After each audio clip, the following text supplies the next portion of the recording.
12 अप्रैल को यूपी के आगरा शहर में सनातन हिंदू महासभा के बैनर पर राणा सांगा की जयंती के मौके पर आयोजित कार्यक्रम में महाराणा सांगा संघर्ष समिति राणा सांगा के सम्मान में क्षत्रिय मैदान में का नारा लेकर ग्वालियर चंबल संभाग से अलग अलग क्षत्रिय समाज के संगठन लगभग 300 गाड़ियों का काफिला लेकर पहुंचेंगे। वहीं क्षत्रिय समाज के संगठनों ने एक मंच पर आकर वीर राणा सांगा को लेकर विवादित बयान देने वाले समाजवादी पार्टी के राज्यसभा सांसद रामजीलाल सुमन की जुबान काटने का ऐलान किया है। मीडिया को जानकारी देते हुए क्षत्रिय समाज के संगठनों ने बताया कि निर्दलीय सांसद रामजीलाल सुमन ने ऐसे महान पुरुष का अपमान किया है जो एक समाज के लिए नहीं बल्कि लगभग 80 गहरे जख्म लेकर शरीर पर सभी समाजों के लिए लड़ा था। हम ग्वालियर से आवाज़ उठाकर आगरा पहुंचेंगे और एसपी सांसद रामजीलाल को ढूंढकर उनकी जुबान काटेंगे। आपको बता दें कि एसपी सांसद रामजीलाल सुमन ने बीते दिनों राज्यसभा में बीजेपी पर हमला बोलते हुए कहा था कि बीजेपी को हर जगह हिंदू मुसलमान दिखता है। इसी दौरान रामजीलाल सुमन ये भी बोल गए कि राणा सांगा गद्दार थे। इस बयान के बाद बीजेपी, विश्व हिंदू परिषद, करणी सेना एक साथ सड़क पर हैं। संसद में भी हंगामा मचा। हालांकि रामजीलाल सुमन का बाद में ये भी बयान आया था कि मैं क्षत्रियों का सम्मान करता हूं, खास तौर से उनका जिन्होंने देश की मिट्टी के लिए संघर्ष किया है।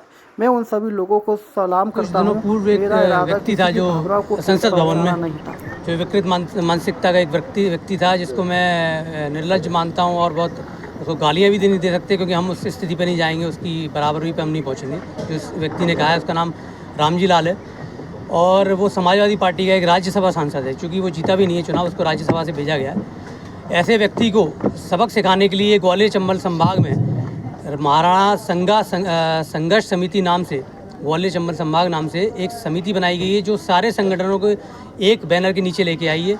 उसमें हम कोई भी संगठन अलग अलग नहीं है, ना हम ये कहेंगे कि इस संगठन का है इस संगठन नहीं। ये कार्यक्रम सारे संगठनों ने मिलकर एक तय किया है कि ग्वालियर चंबल संभाग से एक आवाज़ जाएगी, यहाँ से आवाज़ पहुँचेगी जो आगरा में सुनाई देगी और आगरा से दिल्ली सुनाई देगी। कि उन केंद्र सरकार को भी पता होना चाहिए कि ऐसे व्यक्ति जो कि किसी महापुरुष के लिए इस तरीके की अभद्र टिप्पणी कर रहे हैं, जो व्यक्ति किसी समाज के लिए नहीं लड़ा, उसने वो समाज नहीं देखा, जिसके तन पे 80 घाव हो गए, उसने अपने घाव ना देखकर वो जंग लड़ता रहा। ऐसे लोगों के साथ मुगल क्रांतिकारी जो मुगल आक्रांता थे उन लोगों को खिलाफ यहाँ से धूल मिट्टी चटा के उसको बाहर भेजा था। उन लोग उस व्यक्ति के खिलाफ ये व्यक्ति जो आज उसको सारी सुविधाएं मिल रही हैं सरकार की तरफ से, रहना खाना पीना एसी में रह रहा है, वो व्यक्ति आराम से बिल्कुल जीभ निकाल के कुछ भी बोल देगा, उसकी जीभ काट दी जाएगी। हम ग्वालियर से आवाज़ उठाएंगे, उसकी जीभ काटने का काम आगरा में पहुँच के करेंगे हम। कितने लोग यहाँ से पहुँच रहे हैं, कितनी गाड़ी लगभग यहाँ से हमारा जो अनुमान है कि 100 से 150 गाड़ी होनी चाहिए ग्वालियर संभाग से। जहाँ भिंड ग्वालियर चंबल संभाग से फिर हम मुरैना कूच करेंगे। मुरैना में सर्किट हाउस पर रुककर वहाँ पर और हमारे 4 पहिया वाहन है लगभग 50 से 60 के आसपास वहाँ है। तो लगभग यहाँ से 300 के 400 के संबंध में आपको यहाँ 405 ग्वालियर से कितने बजे निकलेंगे, विरोध करेंगे आप? शांतिपूर्ण विरोध रहेगा या जैसा कि परमिशन हमको मिली है ग्राउंड में? राणा सांगा जयंती है, जन्म जयंती है उनकी 12 अप्रैल को। तो हमारा वहाँ खुले मैदान में हम मंच पर एक कार्यक्रम करने वाले हैं जहाँ लाखों की संख्या में पूरे भारतवर्ष से लोग आएंगे। तो हमारा विरोध खुल के मंच से रहेगा। वहाँ मंच पे हम उसको भी अपील करना चाहते हैं, वो जो आगरा में व्यक्ति है वो हमको मिले, उसको ढूंढ कर हम वहाँ पर उसकी जीभ काटना चाहते हैं। राजा भाई, एक बात मैं आपसे पूछना चाह रहा हूँ कि अभी ग्वालियर में और आसपास के जो सांसद हैं, क्या आपकी समिति ने उन तक अपनी बात पहुंचाई है? क्योंकि वो जनप्रतिनिधि हैं, वो संसद में अपनी बात रखते हैं, आप लोगों की बात वो भी रख सकते हैं। तो उनका विरोध ऐसे लोगों का जो कि समाज के सभी तत्वों का विरोध करते हैं, ऐसी अभद्र टिप्पणी करते हैं, क्या आपको समिति ने उनसे अपनी बात पहुंचाई है सांसदों से? जब उन पर कोई दबाव प्रेशर बनाया है? जब उस व्यक्ति ने संसद भवन में बोला था तो सामने से कोई भी सांसद ने उसकी आवाज़ रोकने की कोशिश नहीं की थी। परंतु जब पूरे भारतवर्ष से विरोध होने लगा कि वो वहाँ जो सांसद बैठे थे क्या वो हिजड़े थे, क्या वो महापुरुष को नहीं जानते थे, ऐसे सांसद जो महाराणा सांगा जैसे व्यक्तित्व को नहीं जानते थे, वो शांत बैठे रहे।